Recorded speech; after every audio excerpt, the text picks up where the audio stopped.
Blog Talk Radio.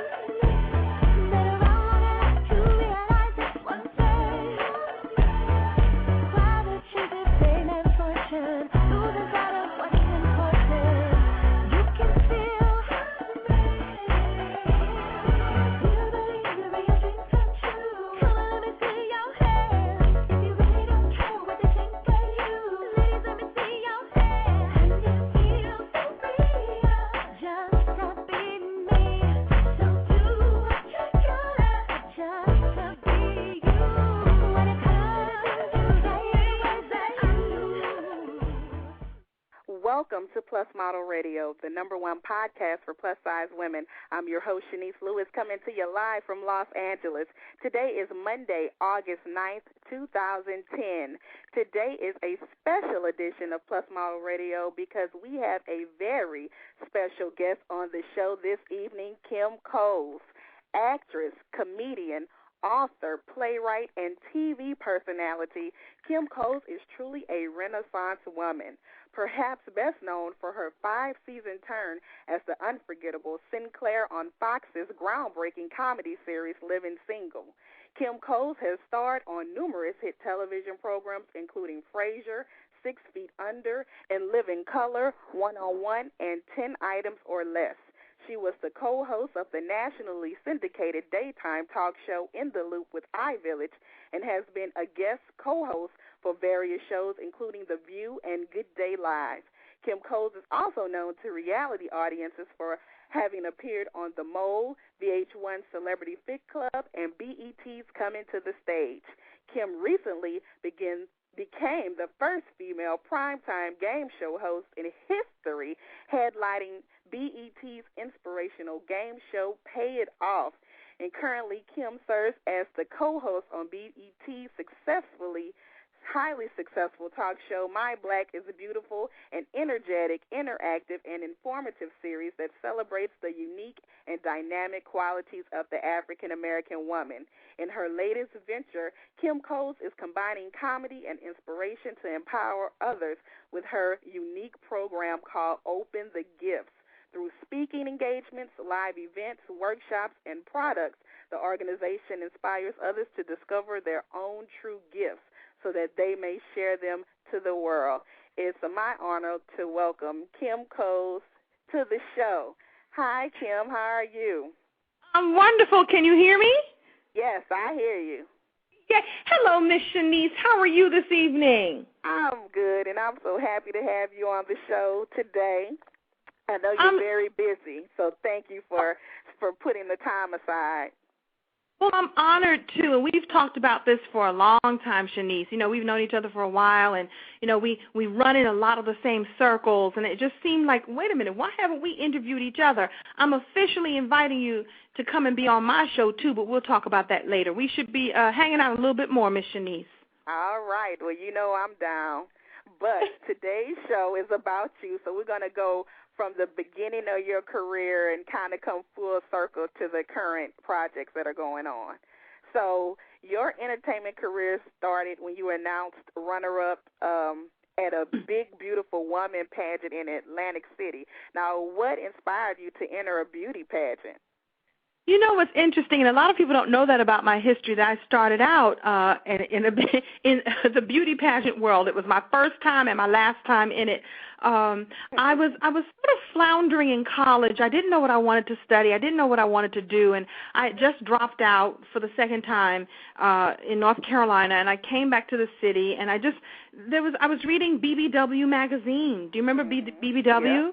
Yeah. And they were having their first annual pageant, and they were looking for contestants. Oh, it was a pageant for the actual magazine?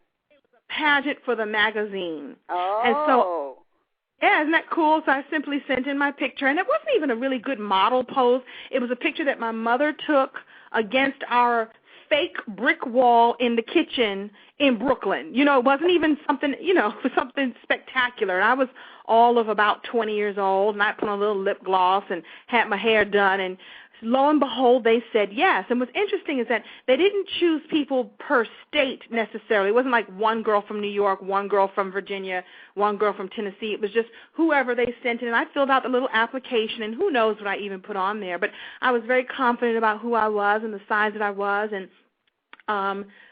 they said yes. I got a call saying you're in the competition. Now, here's the fun part. They called back a week later and said, by the way, there's a talent competition. And I was like, talent? I don't have no talent. I don't know what I'm going to do. So I had 1 month to get ready. And this is, youth. You don't know nothing. You ain't got no rules. So what I did was I was working during the day. I'd gotten a job. And in the afternoon, I would go and try to figure out what I was going to do. So the first thing I thought was, well, maybe I can learn how to, play an instrument right quick. Well, you can't play an instrument with any proficiency in 1 month's time. No, I said, okay. I was, okay, you know what I'm going to do? I'm going to go take some tap dancing classes. And when I saw how much it was going to take in order for me to be good enough to really succeed in the talent competition, I was like, that ain't going to work either. So what I did was I said, wait a minute, what is it? Pageants are actually really funny to me. They're sort of interesting. It's this thing where you walk across the stage, and there's nowhere in real life that this is a reality kind of situation. And I thought about what was so much fun about pageants and how those mostly skinny little girls are wearing their little silly sequin outfits and twirl a baton and say they want to be queen of the world. It just made no sense. So I was like, that's it. I'm going to make a comedy routine based on how silly the regular beauty pageants are. Well, do you know that I took a leotard and I sewed some sequins around the neck and around the leg openings and around the sleeves, some silver sequins I'll never forget. I mean, one of those regular little Dan skin leotards. And my mom was like, what are you doing? Because I was back at home in my room. My mother said, what are you doing? I said, I'm sewing sequins on my costume, Mom. So I got up on stage and did this routine based on how silly skinny beauty pageants are. Who are those skinny girls with their twirling their baton? And what the audience didn't know is I really do know how to twirl a baton. So I flipped the script on them and ended up twirling to the tune of Thriller. And, I made it, it was a lot of fun. And I ripped off my dress, and nobody knew that I had my little silly sequin outfit underneath.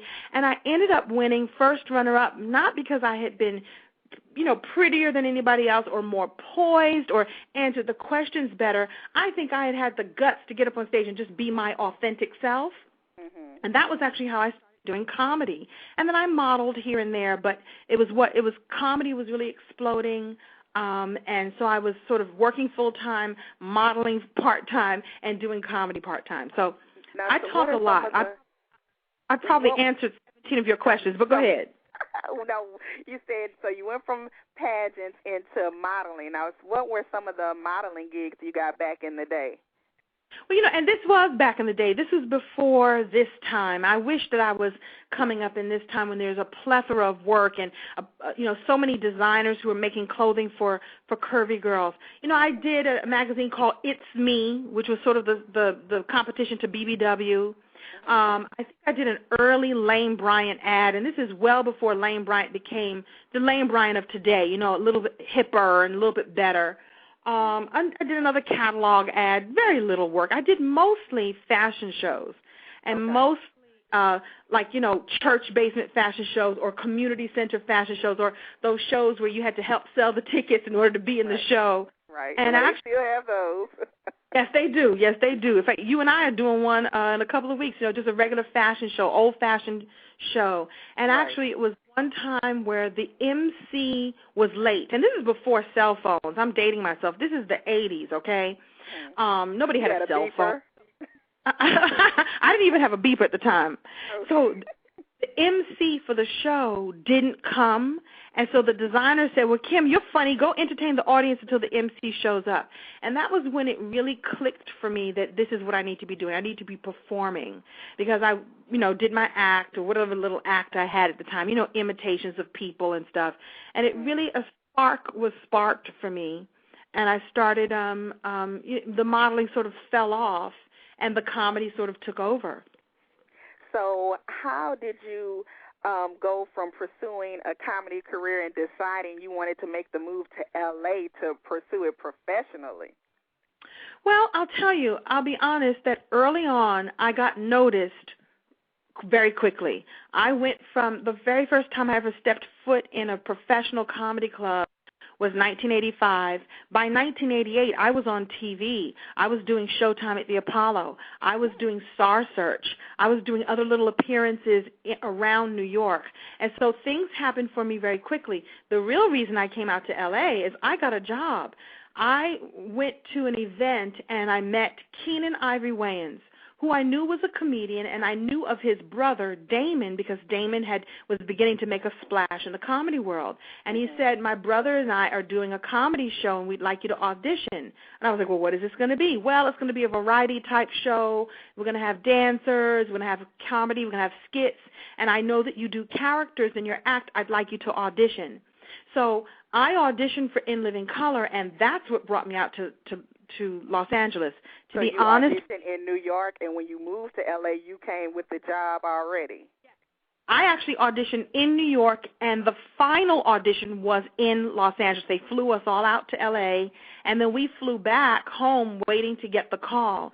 And then we found, I found out that I got it, which is an amazing, amazing thing. We shot a pilot, and then the pilot sat on the shelf for a year. So I stayed in New York until the job called and said, we got a job in your back pocket, come on out. I probably would not have gotten up the gumption to move out here, I'll be honest. It was having that job, having that cushion, having a sort of a built-in family, which is what a show is, a built-in family for you to come to. I was very fortunate. One of my questions was going to be, once you made the decision to move to L.A., did you have obstacles getting your career established? But it looks like everything kind of fell into your lap like it was meant to be. It did. It was sort of divine order. And then the truth is that what's interesting about life is that sometimes it's easy and sometimes it's hard. So there are people who have to climb and claw and starve to make it, and then they make it and they're fine. And there are people for whom it falls in their lap. But there's always going to be a moment that comes where there's a test. And the test for me was I got fired from In Living Color. So from 85 until 1990, I was soaring. I was one of a kind. There were not a lot of black female comics working. There were not a lot of black female comics who were doing it the way I was doing. I mean, there was Marsha Warfield, who was a star, but there were a lot of people who were up and coming, and we were all sort of special. There was Phyllis Yvonne Stickney, there was Ellen Cleghorn, there were a few other girls that were coming up, but there were so few of us that we could shine very easily. So when I got fired from In Living Color after the first season. Can you tell us why you got fired or no? Well, here's my understanding of it, and I say this with all due respect because it's all been forgiven now. Listen, I was very low on the totem pole there, and the bottom line is that this was the hierarchy. Anybody with the last name Wayans, and there was a lot of them. Right. There was a sister named Kim Wayans. Right. Then there was, Jim Carrey and then everybody else. And I got sort of pushed to the bottom. I was low on the totem pole.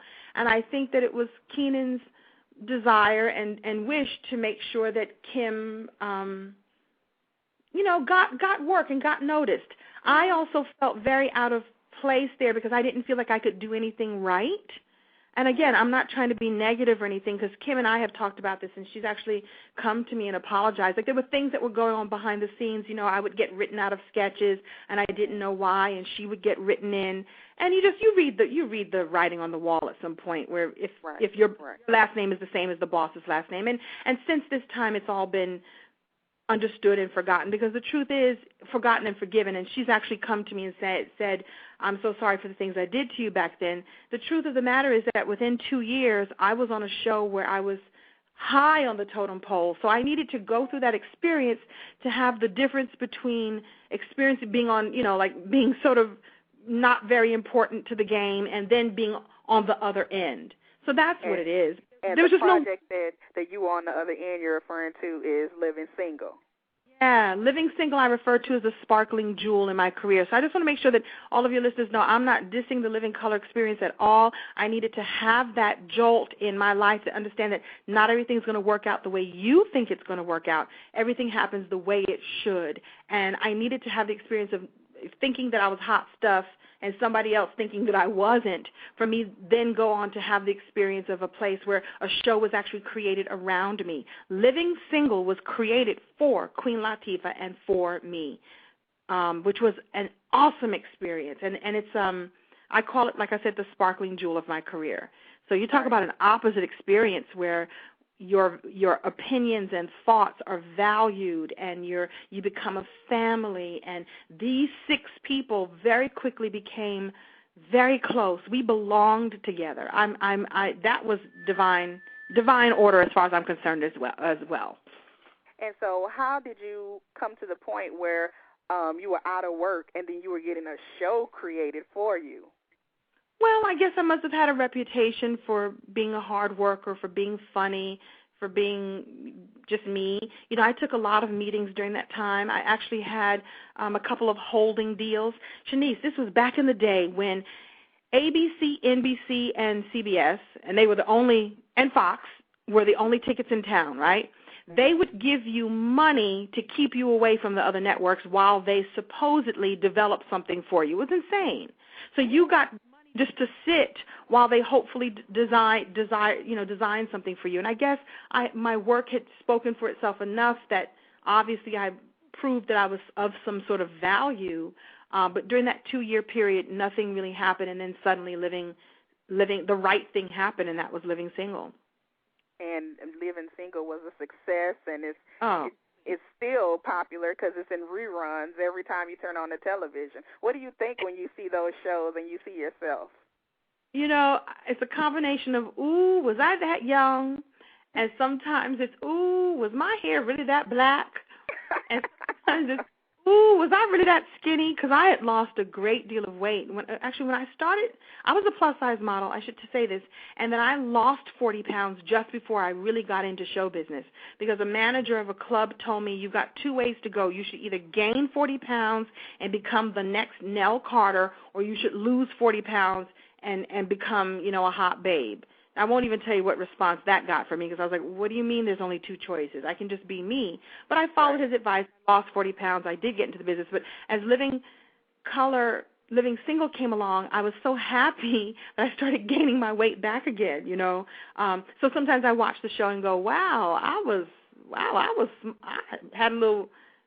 skinny. And whatever skinny means, what does that mean? Right, but it was a good time. I do think of the good times. And I do think of all the laughter that we had. We laughed every single day, and I'm sure the audience can tell. And I remember hearing rumors when the show was going on that the whole cast was forced to lose weight to be more marketable or something. Was that true? Well, yes and no. I would say that throughout the 5 years that we were on, I would get a call from my manager, I would say every 6 to 8 months, saying either the network or the production company wanted me to lose weight. Now, I won't speak to the other girls because I don't know if they got those calls. I don't want to say here whether or not they got those calls. That's for them to tell you. But I know for certain that I would get a call saying you've got to lose some weight, because I remember the threat one time was, if you don't lose some weight, we're going to have to incorporate it into the show, and the characters on the show are going to have to address Sinclair's gaining weight. And I remember but you calling. Weren't even that big on the show. Oh, but it's what it's Hollywood's idea. Yeah. Now, never mind that there's not one. Certainly, very few men of color, and certainly very few men that don't like a woman with a little bit of meat on her bones. I was a size 14, maybe 14, 16 at the time, but the threat was we're going to have to address it on the show. So I went to my castmates. I pulled them all in my trailer, and I said, here's what's about to happen. They're going to start telling the writers to write fat jokes about Sinclair. And before I could even get the words out of my mouth, they all agreed that would never happen. I would never say those words out of my mouth, so don't worry, you have our solidarity. And it actually put more. What happened was I ended up gaining more weight because I would try to lose the weight, Chenese. I would, over the Christmas holiday, try to, do a fad diet, take diet pills, and over-exercise. I remember I was taking a dance class, a spinning class, an aerobics this and aerobics that, and I ended up blowing out my knee and needing knee surgery, and then I couldn't exercise, and then I gained weight. And that happened twice during the run of Living Single. And so although, listen, it's a happy time. I don't even want to sully that amazing time that I had by talking about that. But it's important to know that these actresses that you see on TV, they are very often this is my opinion. I really do think that this whole obsession with thinness in Hollywood comes from the execs, and the girls do it because they know that they're going to get work. If I told you that if you drop down to a 00, you'll become a star, you're going to do it. You get rewarded for looking like that. You get free clothing. You get to be on the red carpet. And I'm talking about by and large. I mean, my career, the truth is that I'm fortunate that I've worked despite my size and in spite of my size. In the end, people have hired me just because of me. There was a job that I had that the producer overheard me saying, during the Christmas holiday, I'm going to try to drop 10 pounds. And she said to me, do not change a thing about you. We hired you. And so there are little gems like that in the business and around, and I think it's changing. You start to see a few more curvy girls, but when these girls are this thin and when they're that hungry, that's because they know that they're going to work. If they are, they get rewarded. Right. It is very few opportunities for the larger you are in Hollywood. I can testify to that. Yeah, it is, unless, it's something that you don't really want to do. So I think it's changing, and I think it's changing in America in general. I think the average American woman wears a size 14, 16. Come on. Right. I heard the other day that Marc Jacobs is going to be making a curvy line. Like, ooh, somebody's listening. And now, moving forward with your career, like you said, you've been blessed to continuously work, and more recently, you've been working with BET, and you made history on Pay It Off. Now, tell us about that. It was an amazing experience. There's only been one other black female game show host, and that was Leslie Uggams, I believe back in the 70s, and it was a daytime show. I can't even remember the name of the show. But when I got called, by the way, there was another host of the show, and the deal could not be made. And at the last minute, someone said, why don't you give Kim Coles a shot? And the producer, who had never even met me, started asking around about me. And I want to say this to people about your reputation sometimes is your calling card. I mean, by this time I've built up a reputation of being easy to work with, a hard worker. I'm going to bring ideas to the table if you want them. I'm going to be fun to work with. And he only had 10 days to hire someone, get them on a plane, fly them to Atlanta, and shoot these shows. And so he asked around town about me, and sure enough, I had good reviews. Mm-hmm. And that's how I got that job. I had never done a game show before. I'd never hosted. Well, actually, I take that back. I hosted a pilot for a game show a while back. But in any case, this was on the air, BET. It was called Pay It Off, and it was paying off people's debts and bills and helping them, giving them a hand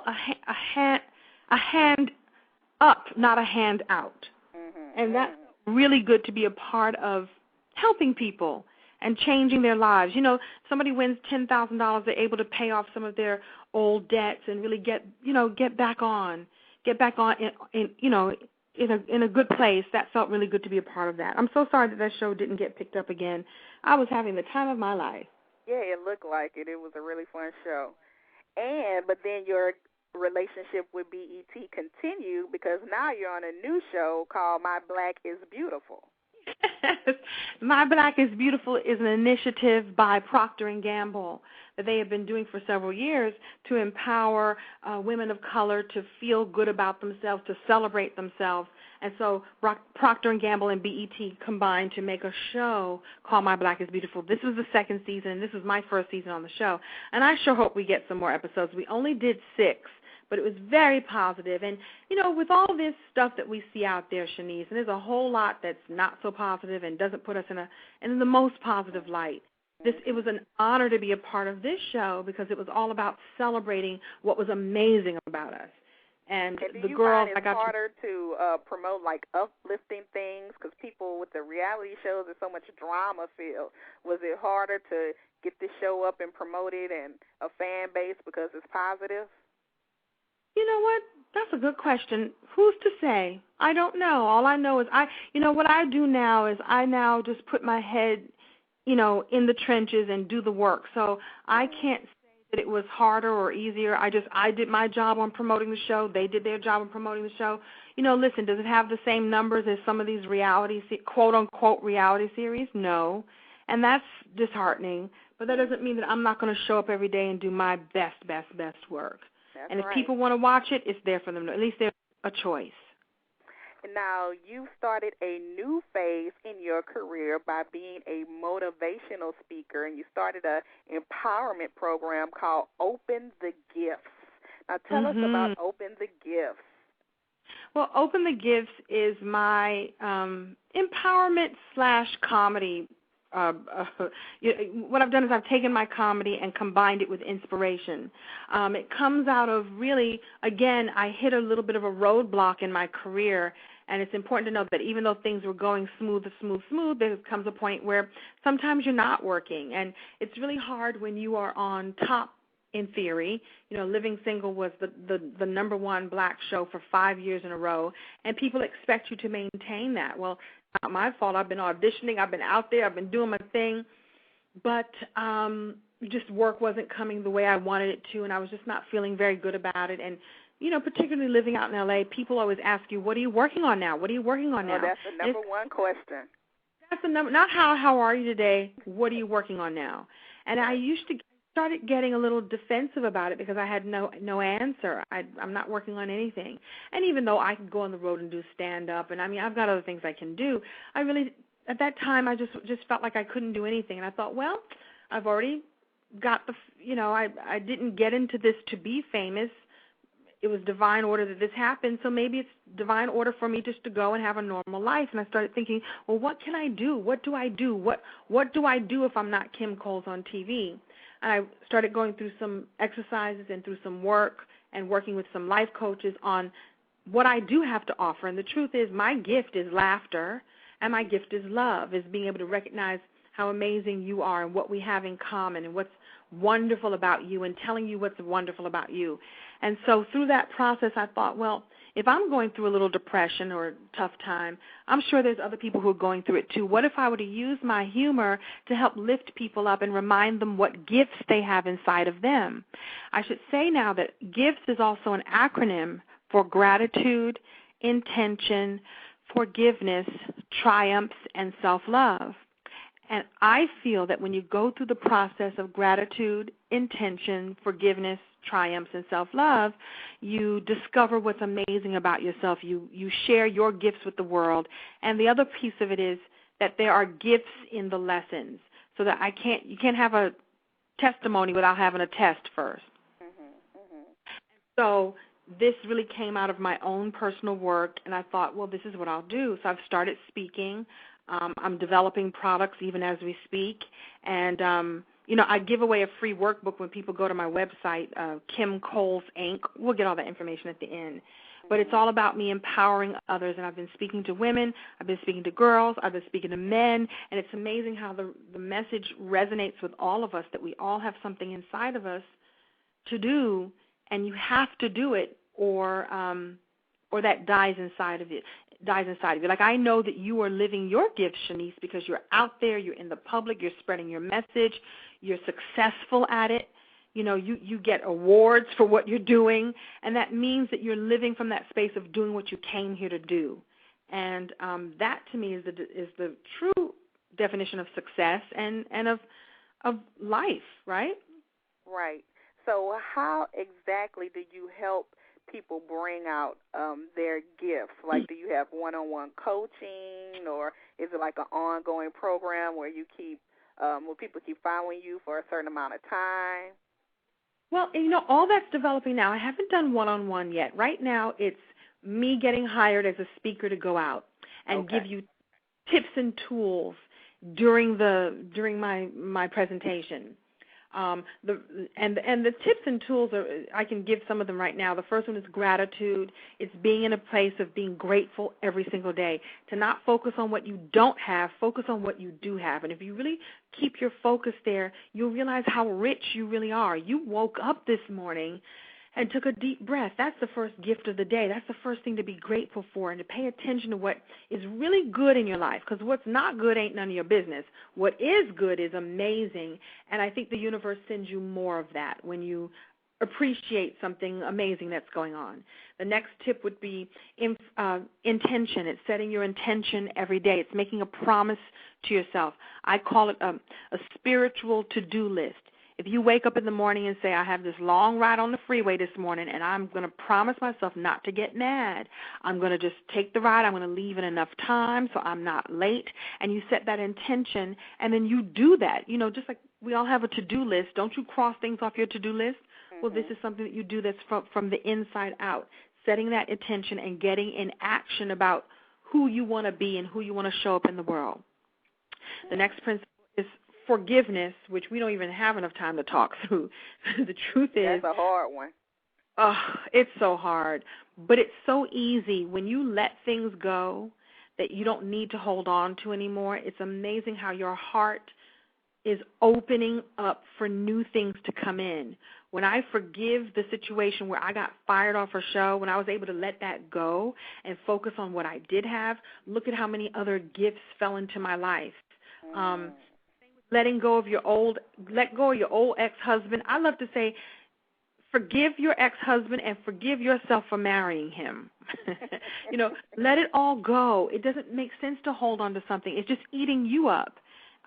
Forgiveness is wonderful also because if you get a chance to tell the person that wronged you, or if you're the person who wronged someone and you're able to say, please forgive me, it releases energy for both of you on both sides. It gives them more space to live and love, and it gives you more space too.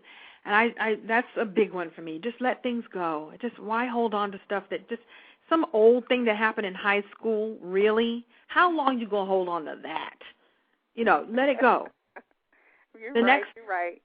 Right, yeah. It's just like, what? So what? So the cheerleaders. That is easier said than done, but you're right. It is. But if you focus on it and just go like, ask yourself, what am I holding on to this? Does it serve me to hold on to the time that the cheerleader took your, whatever it is, that the guy on the football team wouldn't go on a date, whatever it is, does it serve any purpose for you to hold it? Because that person has gone on with their life. And here you are holding on to something that happened to you 20, 10, 30, in my case, 30 years ago, whatever. Right. I just invite people to do that. The next two principles the next one is triumphs, is what did I do right today? We always focus on what we did wrong, but what did you do right? Focus on that. You did something amazing today. What is it? Give yourself a gold star for being terrific. Some people have a hard time doing that, and they have a hard time with accepting praise. We do, and it's also a female thing too. Like, I like your dress, miss. Oh, this old thing. No, next time somebody says they like your dress, say thank you, because you honor that person giving you the love. That She may have really liked your dress, and here you saying, oh, this old thing, it's been in the back of my closet for years. No, she thought it was pretty, and that's all that matters. And you know what? It probably does look really pretty on you. We don't do that. I'm getting better at it too. It's about receiving gifts from other people and being triumphant about saying thank you, saying, yes, I deserve this. You deserve an amazing life. It is our birthright to be happy, Chenese. It is our birthright. You came here to be happy. You weren't sent here to be miserable. And a lot of times it's circumstances and it's environment, but a lot of times it's choices that we make ourselves. And I think when you become an adult, you can blame your parents for what they did, and you can blame the community for what they did. And I'm saying put it in its proper perspective. I'm saying if something really happened or something didn't really happen, then you deal with it. But you as an adult now get to make all the choices. You get to leave that behind and say, I get to choose my own life. You can blame mommy and daddy for what they did, or you can blame yourself for what you're not doing now. And I just really think people should get real clear about making choices that are better choices. You know, ask yourself a better question is what some people say. You know, how did this hurt me? Well, ask yourself, what did I learn from this? If you learn something from it, then move on and be triumphant about it. Be happy about it. And again, I'm not saying it's easy, but I'm saying that it's worth it. I tell you this, you know what the truth is, Chenese?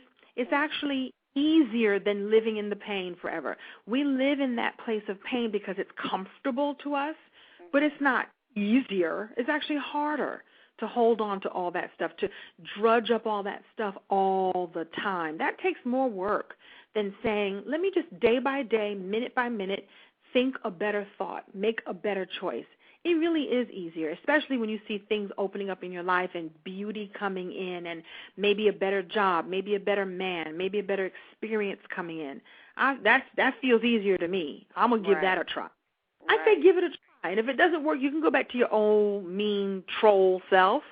So these 5 principles are is what Open the Gifts is based around, and this is what your motivational speaking is about.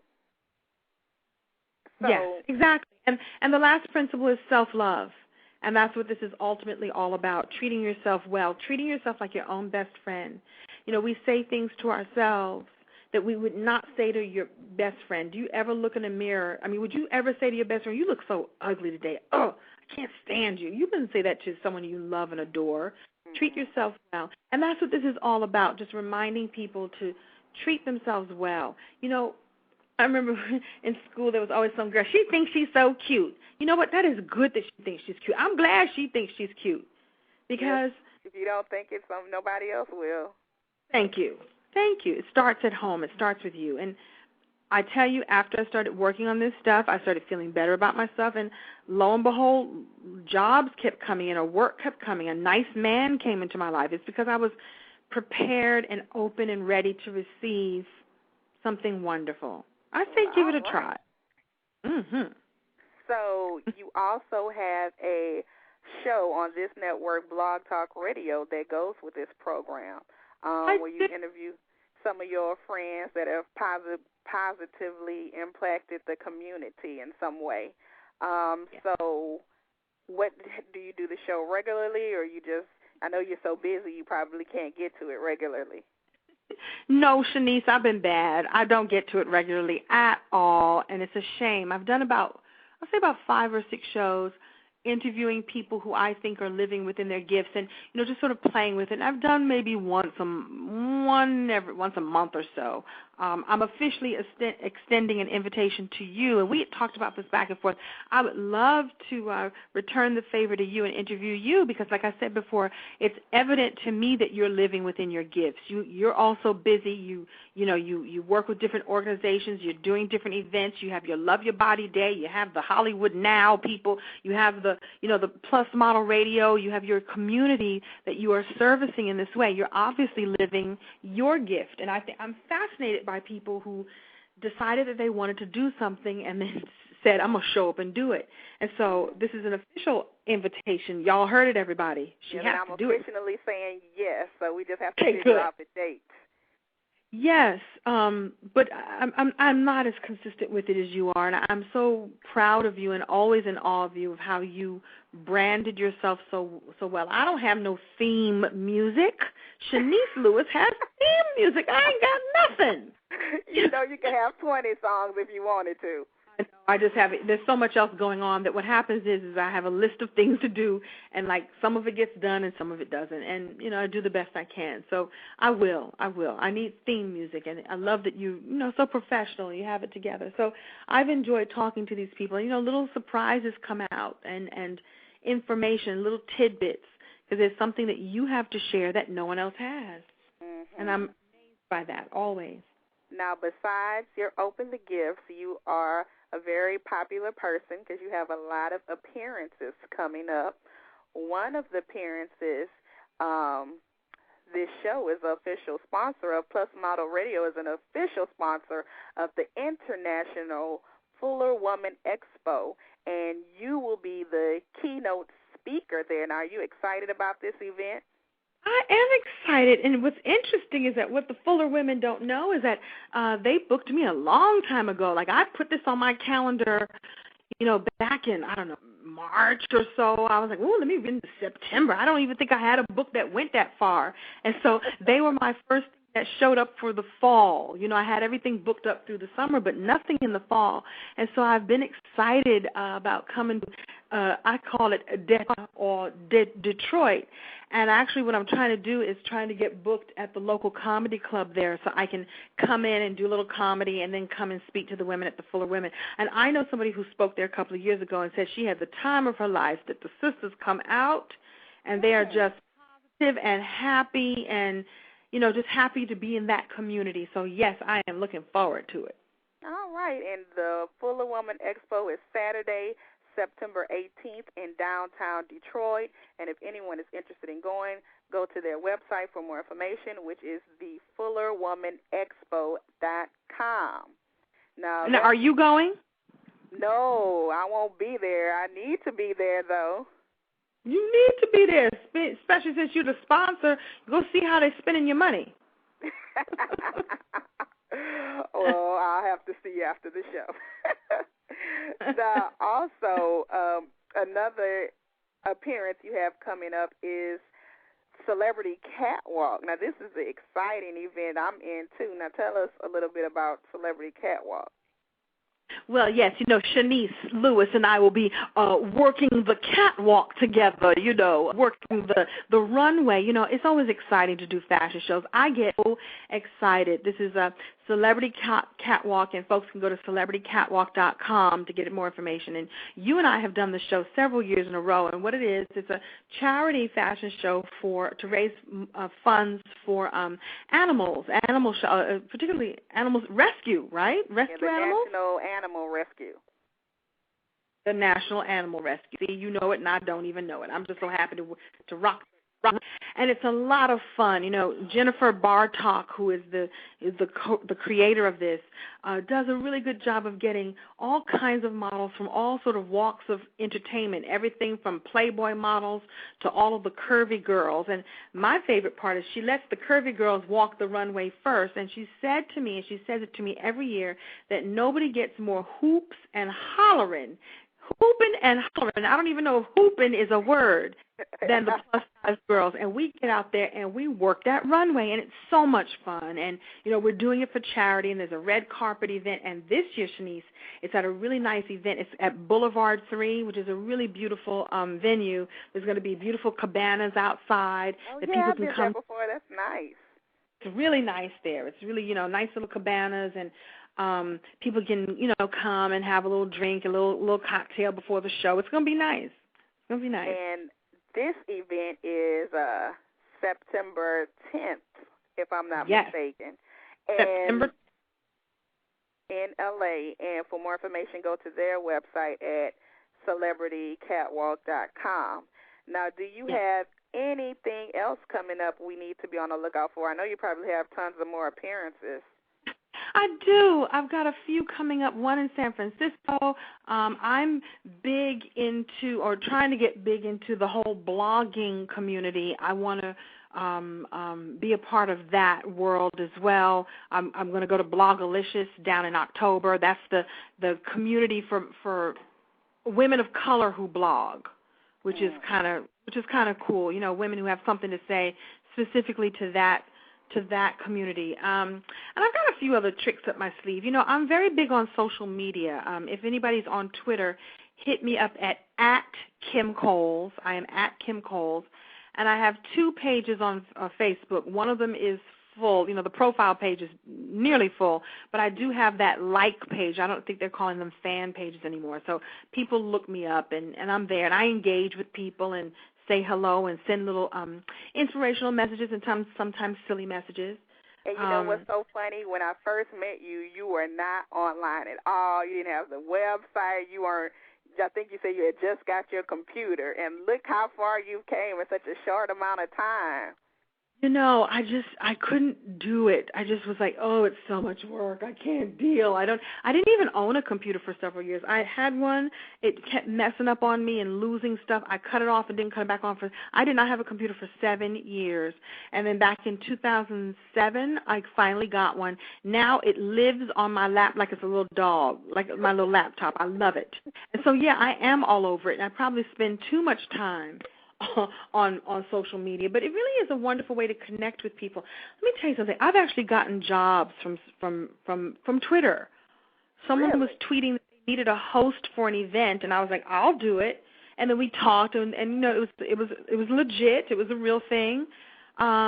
It's really an amazing thing. There's people saying things. I mean, there's a lot of silliness going on, but there's a lot of information, a lot of things to learn, a lot of connections that can be made.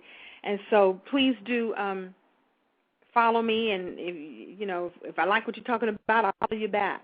And the same with Facebook. Like, I really do post a lot, and I do try to engage as much as I possibly can. Now, have you gotten into Facebook and Twitter on your phone yet, or you haven't got that advanced? Yes! Oh, you got it on your phone? What? I have Echophone, whatever they call it, and Facebook online. What? In fact, I have to take Oprah's pledge because I'm doing it in the car sometimes. It's not right now. It's not right. You hear me? But I'm a Facebook, Twitter junkie, and sometimes I have to really put it down. Like, in fact, if you start in the morning, you actually won't start your day for another 2 hours, which is not good. It's the truth. It's the truth. It's addicting. It is. It's a good thing. It is, and it's necessary. Like I said, there are people out there with things to say, and you want to engage. It's all about engaging now. It's not about sitting, behind your, in your ivory tower. It really is about connecting with people, and I enjoy it. And we definitely enjoy the funny quotes and the funny things and the funny pictures. I saw you put on Facebook a picture of your makeup and your eyelashes. I need to come get some of those eyelashes. Let me tell you, yesterday I spent the day doing nothing, but I recently moved and I hadn't unpacked all the makeup, and so much of it was old and I need to get rid of it. I sat in the middle of my floor on the bedroom. I spread out a big sheet. At first I started with the lashes, and then I went on to the eyeshadows, and I got rid of a bunch of lipsticks. And what's funny is that I found things I hadn't worn in a while, so I put them in a little baggie, and those are the things I'm going to replace. So I've got my makeup all organized. I took a picture of my lashes and a picture of my eyeshadows, and that's the pared-down version. I had 3 times as much that I had to get rid of. It was old. I have never seen anybody with that many eyelashes in my life. And some of them... Go ahead. Some of them are what? Some of them are, fantasy lashes, like feathers and, glitter, and have a little, rhinestone at the top. Yeah, I'm not messing around. I'm not messing around. Well, tell everybody your official website and how to keep in contact with everything that you're doing. Okay. So you can go to Kim Coles Inc. That's KIMCOLES Inc. INC.com, KIMCOLESINC.com. It's brand new. I mean, the website's not even a month old. But I like the way it looks. It's really nice. It's really pretty, and it's supposed to be a combination of a little bit, Kim Coles, the motivational speaker, a little bit of Kim Coles, actress and comedian. The blog is where I'm going to have the most fun and just enjoy. And then there's also @Kim Coles on Twitter. And then there's the Facebook like page really is the better page to go to, because I may even shut that other page down eventually because it's too much to have. You can't have 2 and 3 accounts.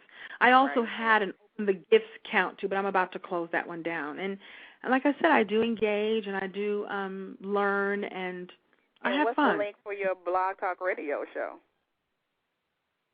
Shanice, I don't know. It's Blog Talk - Open the Gifts? No. Girl, I don't know. Hold on. While we're talking, it's Kim Coles Gifts, KIMCOLES GIFTS. Okay. I'm so sure everybody if you just save that. If you just put Kim Coles in the search, you'll find me. Right. That's the name of the show. I'll just do the show. It's Kim Coles Gifts. Well, thank you so much for being on the show. It's a pleasure as always. We actually finished a little early. I'm surprised because we can talk all day. Yes, we could. I want to thank you again for being you and for inviting me to be, and to wait for me to be able to find this in the schedule to do. And I do like what you do. And you've built quite a business for yourself as well. That you're somebody I can't wait to talk to. We'll save the time for you, but you've built this for yourself. Well, I'm trying. I'm still in the process. And it's all a process, too, and that's the other thing I've learned, too. It's all a process. Well, it was a pleasure speaking to you, and I learned a lot of things, and you're an inspiration to a lot of women. I definitely want to hear you speak. You got to tell me when you're speaking in L.A. I shall. You're invited. All right. Well, thank you, Kim. Enjoy the rest of your evening. Thank you, and thank you to all the listeners. Thank y'all. Bye-bye. Bye-bye. And thank you to our fabulous guest this evening, Kim Coles. Tune in next week, and we'll have more PLUS industry professionals with stories to not only inspire you, but to keep you connected with the curvy community. If you're interested in advertising on our show or being a guest, visit the website at www.plusmodelradio.com. And if you haven't already, don't forget to join our fan page on Facebook at facebook.com/plusmodelradio. I've been your host this evening, Chenese Lewis. Thank you for tuning in and supporting PLUS Model Radio. Until next time, keep thriving in your curves and be blessed.